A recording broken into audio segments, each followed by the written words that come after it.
Ladies and gentlemen, we did it. We got the Asics Novablast 4s to 300 plus miles. Is it time to hang these up once and for all? Let's talk about it. So before we get into the video, make sure you like the video, subscribe to the channel if you're subscribed watching content. Thanks so much, love you guys a lot. Make sure you follow me on Instagram and Strava for all sorts of other updates and things like that as we start prepping into sub 3-hour marathon series stuff. More to come about that. So before we get into the actual discussion of the shoe, let's begin with just some of the specs as we got them listed up here. And I guess we'll just kick it off with the part that everybody wants to know. After 300 plus miles, what do our outsoles look like? Because this is a big determining factor of where we move forward with this shoe, right? So this is what we're looking at with the left foot overall. That's sort of what we got with the right foot. And maybe it's just me, and maybe you as the viewer can also chime in with this in the comment section below. Just give me a sanity check, per se. I feel like I'm pumping these videos out relatively quickly in regards to the Novablast 4, the Zoomfly 6, and one other shoe in my lineup, simply because they're like the main things I'm, pumping miles out of. I don't have a massive shoe rotation at the moment in this winter training block, and as a result, I'm able to grind through these relatively quickly, and it just sort of sometimes will feel like I'm putting out the same video every other week, if not like twice weekly, bi-weekly. But I don't think it's always the case. I think these are just new developments I'd like to add, but there's a lot of things that aren't new to the shoe in terms of its performance and just overall design and look after, adding that 50-mile increment, because 50 miles on the shoes is a lot. But okay, enough of that. All I'm just trying to say is 300 plus miles deep. Look how nice the shoe still looks, right? I've only washed these things, I think, once, only because I had gotten some like iron residue on the tops of the shoes when I was doing a particular exercise, and I wanted to slip my feet into like some handlebars of a dumbbell or of a kettlebell, and there was just iron residue, and I had like a huge streak across the shoe. That was the only reason I cleaned it, right? Overall, the exterior of the shoe looks great. There's no wear and tear in any part of the shoe that I can see. I'm not seeing any sort of stitching release anywhere in particular. I do see a little bit of the foam sort of cutting on the interior side of the shoe. That might be just a case of shoe clipping, or if I'm walking a certain way and I clip the shoe against something, that might be what's going on. It's just natural wear that's not necessarily impacting performance at this time. When we get into the exterior of the shoe, or the outsole in this case, you can already see that we still have our continuing damage of the foam in our interior area of the shoe. It's a lot worse than it was before. It looks like it's almost getting burnt. It's taking on some permanent, I guess, debris that's getting embedded into the foam, whether it's a mix from the outside elements where we have salt, we've got gravel, we've got snow, water, those kinds of things. And then we got the internal elements, which would be the treadmill, right? Whether it's like walking on various surfaces, if I'm using it on a squatting platform, for example, there might be some pressures on the foam. If I'm using it on the treadmill itself, different textures on the techno gyms that are at the facility I train at, you're going to have different wear and tears and different cuts into the shoe. And from what we see, this area is getting beaten up pretty bad. We're seeing the outside area of the foam is starting to get a lot of fatigue, a lot of creasing, I think all the way across the shoe. But in terms of the marbling that's occurring, I don't think we have a whole lot of it. We have a lot of polishing going on because the latest miles on the shoe have been on the treadmill. I did have outdoor miles, not recently. I should have them a little bit more recently now that it's just warmed up just a smidgen outside. But that being said, with the rubber structure protecting the shoe in its current state, the foam is still okay in terms of direct impact foam. But if we're going to be talking about foam in terms of response and rebound to the running elements of the shoe, it's still okay. It's the weirdest thing to say that the shoe is still keeping up. It still has its structure. It doesn't feel like I'm getting any sort of long-term ankle soreness, knee soreness from the shoes.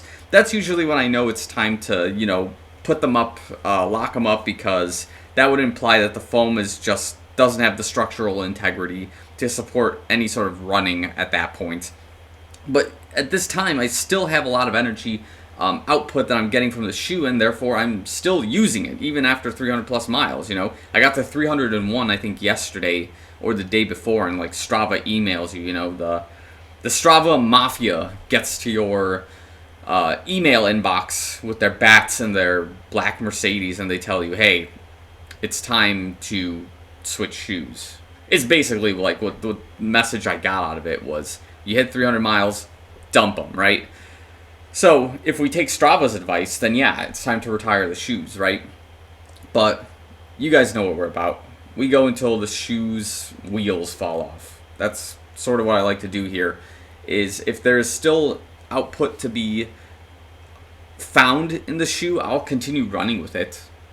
Granted, we know that the Novablast 5 is also out, which, by the way, I have a pair of Novablast 5s coming in, so we're going to be talking about those. We're going to be talking about how the Gore-Tex is going to stack up to this rubber that's associated with the shoe. We'll get there.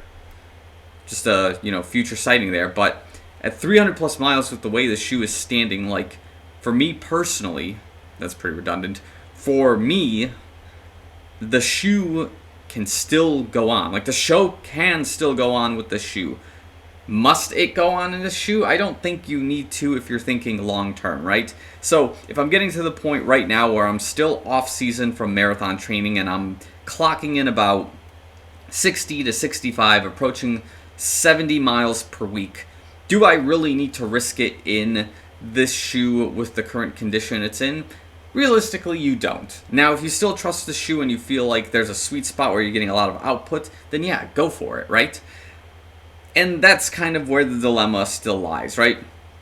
I weigh at about, I think I lost some weight recently. I think I'm at about 142 pounds right now.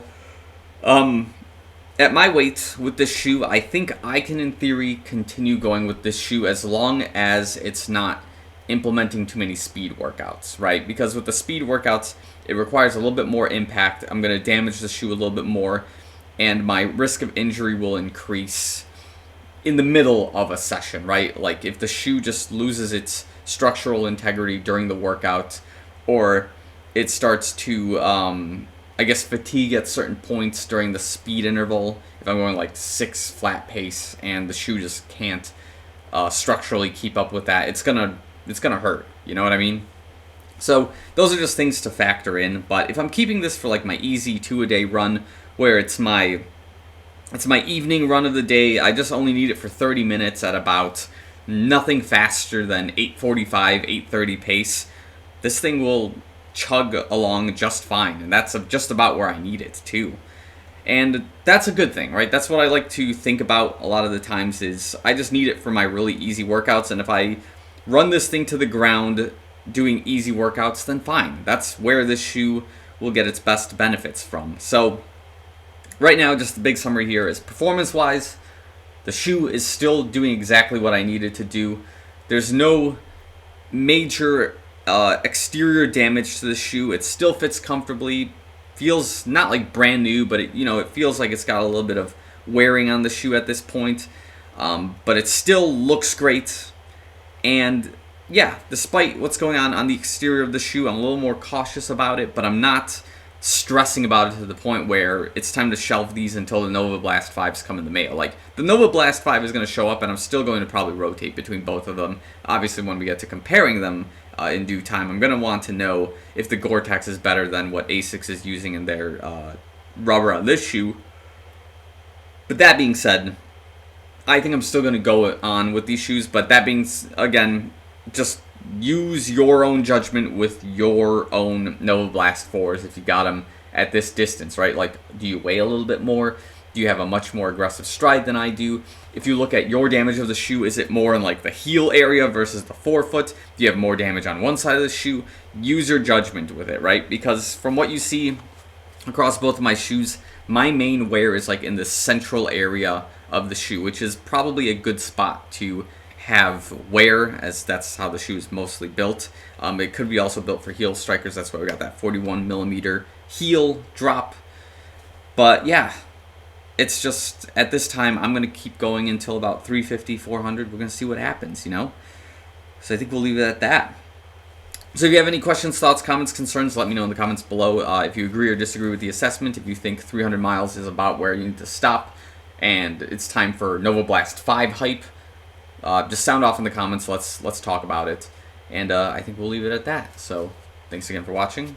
I'll see you guys in the next one.